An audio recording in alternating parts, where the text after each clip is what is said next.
Alright, how many of us have did something wrong and knew it was wrong? So you like go to the person that you did something wrong to, and you like apologize and explain what you did was wrong. And I know most of us, if not all, have experienced that in our lives. So I'll have to disagree with a quote by John Wayne: "Never apologize, never explain is a sign of weakness." So there's three examples in my life that I like to share with y'all. And the first one is, like, my father, he's a truck driver, so there's a lot of things he calls and tells me to do, like, when he's on the road, and sometimes I take it into my own hands to do what I want to do. So, like, as I grew up, I started to, like, realize, like, the things that I was doing was wrong, so me and my dad sit down and we talk a lot, so I explained to him, like, why I used to do the things that I want to do, because I was, like, young, growing up with my friends. I used to just want to go out and have fun. I didn't want to just be stuck around the house working while all my friends having fun and stuff. So, I mean, that was one time when I sat down and I explained to my dad, and I feel it helped me and my dad have a better relationship, because, like, he used to just think I was just disobedient, and he didn't understand, like, why I did the things I did. So that's one example. And the next one is, like, how many of us, like, running late for work and get caught up in traffic and wind up being late? And that happened to me at one of my jobs that I had at Burger King. Used to show up late, and so I explained to my manager, like, it's just be hard for me to get to work sometimes. I didn't have a car, so that's one reason I used to be late. But after I got a car and stuff, it was kind of easier for me to get to work, so I ain't have no more, like, issues with that. But by me explaining my situation to her, like, it helped her understand. So whenever I be late to work, she'll call me, she's like, "I know you're on your way and it's alright and stuff." So that helped me and my manager have a better relationship by me explaining my situation to her. So that was the second. And third one, it's like now with football, I make mistakes. Like, I feel I'm a great football player, but everybody makes mistakes. And like game before last, me and the quarterback had a bad exchange, like on the 1 yard line, and we fumbled the ball. And I thought it was his fault, and we was fussing and stuff, and like coaches.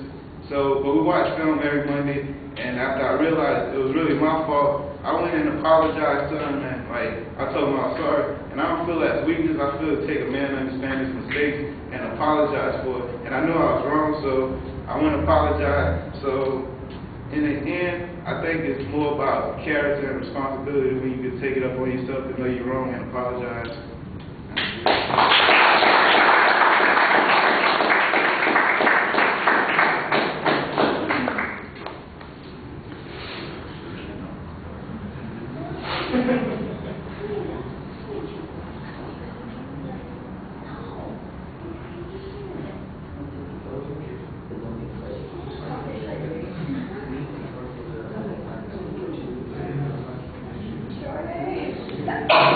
Gesundheit.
Right, Jeremy, I thought that you had a very clear thesis statement based on the topic that you got. Your point of view is clear. There's not really a preview, but the structure is easy to follow. The first point was not as clearly developed as the other points were. Your third point, where you're talking about your experience with the football team, was actually the best developed point. And sometimes it pays off that way if you start with the weaker things and go to the things that build up, that you're more confident in. It comes across well, and that gives you a good finish. And I thought that helped your presentation a bit.